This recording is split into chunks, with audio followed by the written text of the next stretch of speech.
There's a new controller company in town, and they're not playing around. Well, actually, they're doing a lot of playing. And they're not actually a new company, but they went dormant for a few years and they've re-established the brand in 2025, and they're coming out the gates hot. How hot? Let's find out. This is Ben, let's get into it. The company is called Leadjoy, and like I said, they're not a new company, but they have renewed their brand. And basically, without getting into the weeds, former developers from Big One, now called Mojang, have helped to re-establish Leadjoy, and the brand is officially entering the gaming controller market. This is their first official release, and it's called the Xeno Plus. The packaging is fairly standard, and you can see that it looks like their primary colors are going to be purple and black with gray or silver highlights.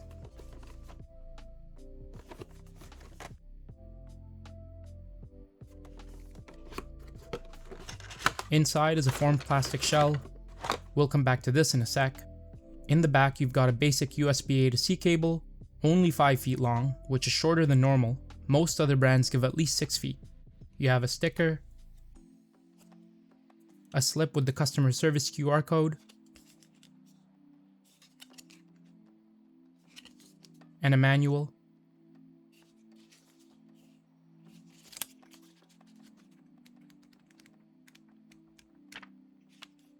On the plastic shell, you have the 2.4 GHz dongle,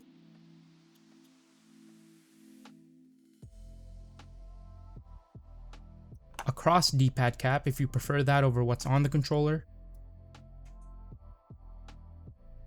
and a wireless charging dock.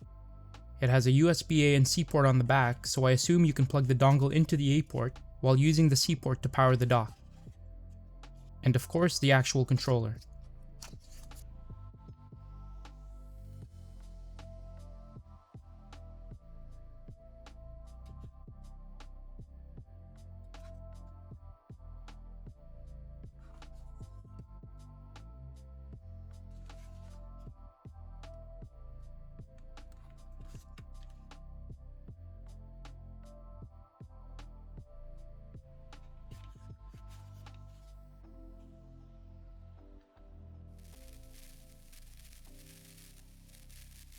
The Xeno Plus is a multi-platform controller, compatible on PC, Nintendo Switch, iOS and Android, and has a wired mode, wireless through the 2.4 GHz included dongle, and Bluetooth. And it comes in at an MSRP of $60 USD, and I'm pretty sure that the price is for the version that I got, that comes with the charging dock. Both wired and dongle have a polling rate of 1000 Hz. The stick modules are TMR, and they're the K-Silver JS13 Pros, which most enthusiasts consider to be the best TMRs currently. The stick caps are removable, but more interestingly, the rubber caps are also removable. I'm sure this means that they'll have replacement options and variations for both of these things.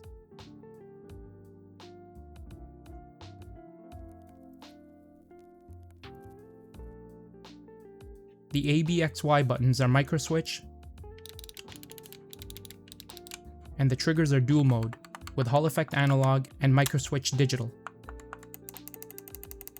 The controller has 4 extra back buttons, and they have a similar design to the previous generation Fly Digi controllers, with the 2 buttons on the same side being side to side instead of being high and low.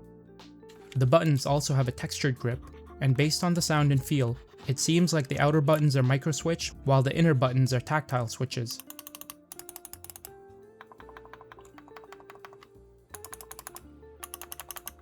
It has native 6-axis gyro as well as macro and turbo functions. It has asymmetrical grip vibration motors and a 1000 mAh internal battery.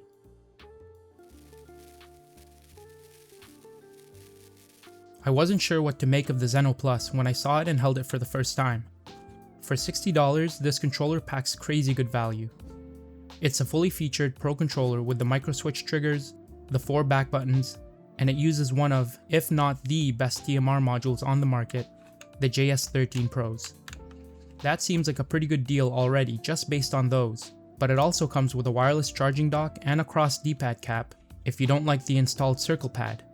That might make the Xeno Plus the best value Pro controller on the current market, at least on paper. When it comes to the look and feel though, it may not be my personal cup of tea. Let me say though that opinions on the looks and the ergonomics is very much personal preference, So if you can't try something for yourself, look for reviewers that hold similar preferences that you have to make a proper, informed decision on these things. The looks of the controller I don't think are that bad. I don't mind the black and dark purple, it's a good color combo, but I'm not a fan of the grey D-pad and bumpers.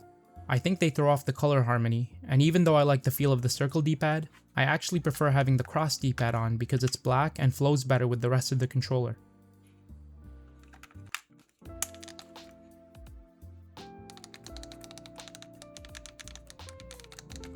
The controller weighs about 230 grams according to my scale, which is very light considering that it's pretty much a fully featured Pro controller with a decent capacity internal battery. Weight is another preference that's personal, and I personally don't care one way or another about a controller being lighter or heavier. The view, screenshot, and menu buttons being thin rectangular buttons instead of the normal round buttons is an interesting look. It gives the controller a more retro old school vibe in my opinion, and if you like that, cool.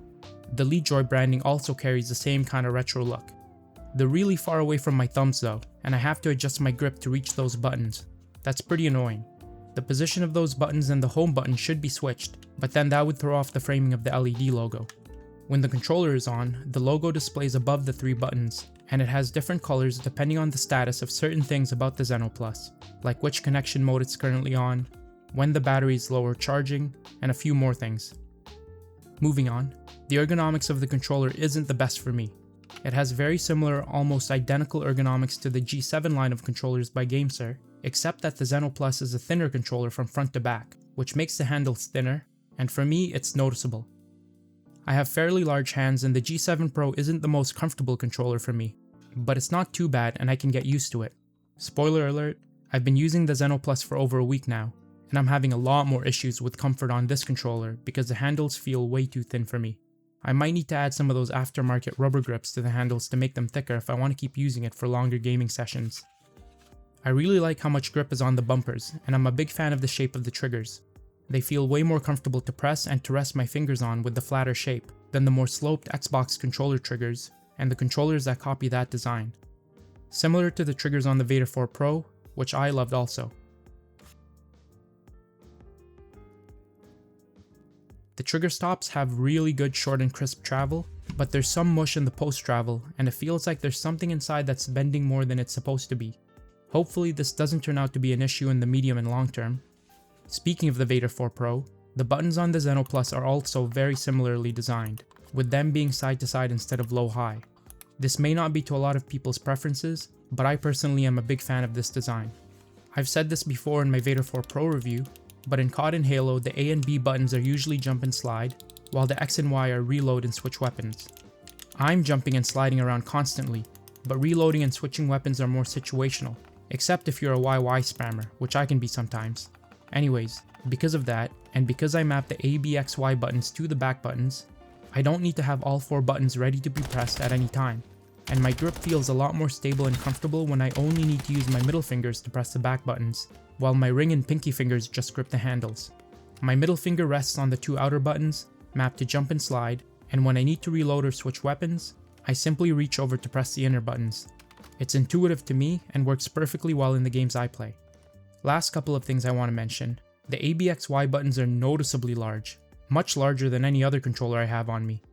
I don't know how that'll affect you and the games you play. For me, I don't use them much, but they are very snappy and tight, with a nice tactile click to it. One more very interesting physical thing about the Xeno Plus, the actual grips on the thumbstick caps are removable.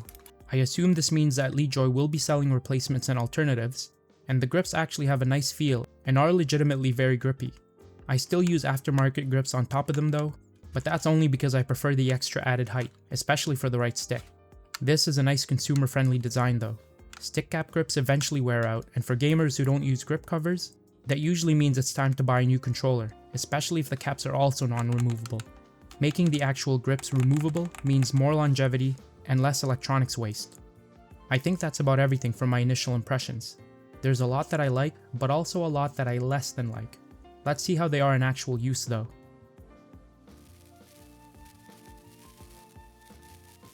Quickly going through the polling rate, Leadjoy advertises 1000 Hz for both wired and 2.4 GHz wireless, and tests show that their claims are true. Much more importantly though, their claimed latency numbers are, for buttons, 2.6 milliseconds wired, and 5.7 milliseconds on dongle, and for sticks, 2.8 milliseconds wired and 6.4 milliseconds on dongle. And according to P82 testing on GamePadla, those claimed numbers are bang on the money, at least for one of the few current testers. We'll see how these numbers hold up when more testers submit the results. Either way, these are great numbers and perfectly good for low latency competitive gaming.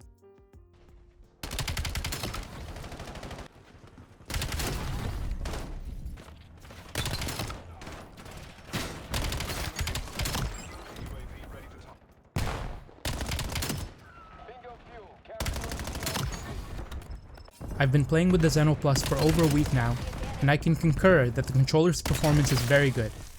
Most of my fellow controller nerds have come to the consensus that the K-Silver JS13 Pro TMR stick modules are the current best TMR modules on the market, and this being my first experience with them, I can see why they think that. These sticks feel very good, very linear, and unlike other TMR modules, namely the ones on the G7 Pro, these don't feel overly sensitive in the center. I can't verify with tools, but from feel, the sticks have a bit more tension than the G7 Pro sticks, which is positive for me. I had no trouble adjusting to the feel and response of these sticks. My aim feels snappy and accurate in COD, and I don't feel like I'm overshooting my tracking at all.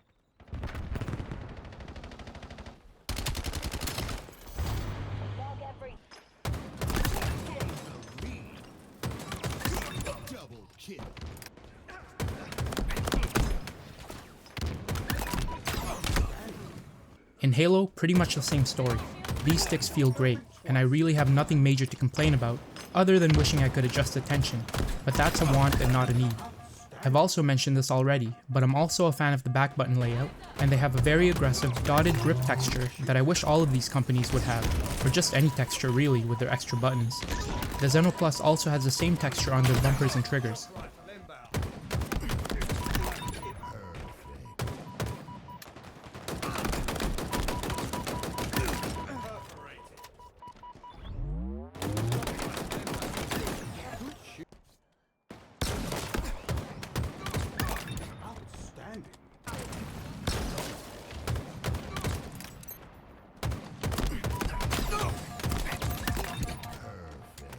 I do have two negatives about this controller though when it comes to gameplay.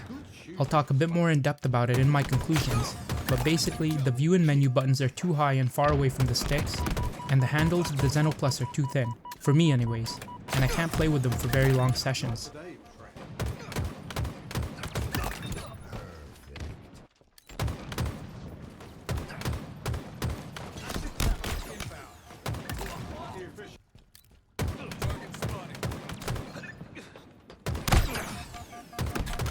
Speaking strictly on performance though, this controller is as good as any of the top controllers I've had and tested, and for $60, that's impressive. Victory. Perfect. Leadjoy software app doesn't have a name, as far as I know, at least not yet anyways, but they have an app, and coming from the perspective that it's most likely in a beta state right now, it's pretty decent. This is the main page, and by default it's in Chinese. Top right you can change it to either English or Japanese. On the left you have the different options tabs. The first one is called Device Control, and it contains the main customization options. This here translates to rename, and when you click it, you can, as it says, rename it. Clicking on Default Board, you first have your buttons on the controller that can be remapped. You can map them to be other controller, keyboard or mouse keys, and it looks like you can also map to general joystick directions, which is pretty cool. You can also set macros per button here, as well as rapid fire modes when you click on the tab that says None. The next tab over is for all the different joystick settings. You can set your dead zones, change to circle or rectangle mode, invert the X and Y axes, and customize a joystick curve or choose one of the presets. They also have this manual calibration option, which is pretty interesting. If you put the sticks to 0 dead zones, and the sticks lean towards a certain direction, you can counter that direction with this manual calibration settings, which in turn will counter that small amount of drift you might normally get. This little setting in the middle translates to anti-shake coefficient, and I assume that it's used to counter the jitter that's pretty common with Hall effect and TMR modules. You have another setting called trigger action, and I'm not sure exactly what it's for, but I assume it's to do with the turbo functions, which I don't use anyways. Speaking of triggers, that's the next tab over, and you can adjust your analog trigger dead zones. Vibration is the next tab for adjusting the strength of the rumble motors or disabling them entirely. Then you've got your gyro settings, which I don't use so I can't be of any help with these. The last tab is called Distribute, and I have no idea what it's for. Maybe someone who can read whichever language this is can translate it better than Google Translate for me. Underneath the device control tab on the left, you also have 2 subconfigs under the main config, so you'll be able to set up at least 3 different customization profiles if I'm understanding this correctly. The next major tab down is called the config library, and again, I'm not exactly sure what this tab is for, but it also contains what's called the macro library, as well as FPS specialized. Seems like this tab is not complete though, so maybe once the app is refined and translated better, I'll understand exactly what it's for. Next tab down is firmware updates, and right now it looks like you'd have to download the update file from somewhere, probably the Leadjoy website, and drop the file here to update the controller's firmware. Again, I'm assuming that this is a beta feature, and in the future you should be able to update the controller straight from the app without any extra steps. You have the special AI tab next, and I haven't messed with it at all, but it seems like some sort of assistant that can maybe customize your controller profiles for you by just prompting it with what you want. It would be cool if Leadjoy can make some sort of video demonstrating how this works. For now, I'm just going to ignore it. The final tab is settings, and here you can adjust the controller's global settings, like polling rate, step precision, and connection mode options. You can calibrate your sticks, triggers, and gyro, another apparently AI-powered service that I know nothing about, and an about page to see what firmware and app version you're currently on. That's pretty much it for the app.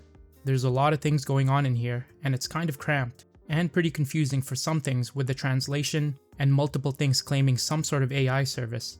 But the actual UI is fairly clean looking, the app is pretty snappy, and it has all of the relevant settings for the controller that I need and want, and even more apparently. The Xeno Plus is such a hit and miss controller for me, but not in the way that you might be thinking. From a purely objective point of view, this controller is actually pretty excellent. The build quality is solid, it doesn't feel or look cheap, it's not the most eye-catching controller like maybe the Rainbow 3 from Mojang that I just reviewed, but it feels solid in my hand. All of the buttons feel crisp and the tolerances are tight, giving it a shake and a twist and nothing is rattling or creaking. I've said this many times now, but it's a fully featured controller, with all 3 major connection modes, extra buttons, gyro, macros and turbo. It uses one of the best TMR modules available, it comes with a wireless charging dock, an extra D-pad cap, and it even has its own little innovation with the removable stick cap grips. All of this, and being only $60, might make it the best bang for buck pro controller by a good margin. Speaking about some of the Xeno Plus features, I'm a fan of the back buttons layout, it just works for me and the way that I play my games. The sticks are great, absolutely no complaints, just the overall performance of this controller is top notch.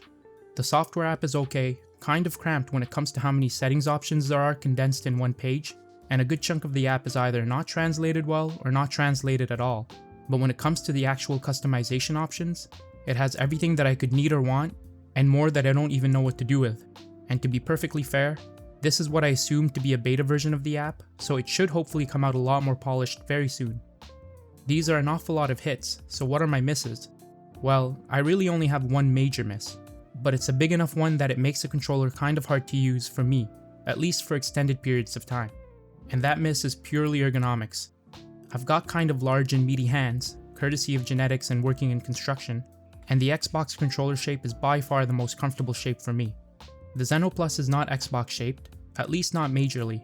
It almost seems to be a clone of the G7 shape from GameSir, except that the Xeno Plus is a thinner controller overall, and it's especially noticeable with its handles. The G7 Pro, of course, isn't the most ergonomic controller for me either, but I wouldn't call it uncomfortable, just a little small feeling. The Xeno Plus takes that smallness to another level for me though, and it actually ends up feeling kind of uncomfortable. I found that I had to take a couple of minutes break every few games of Halo or COD just to let my hands relax, because it would start feeling like my thumbs were cramping.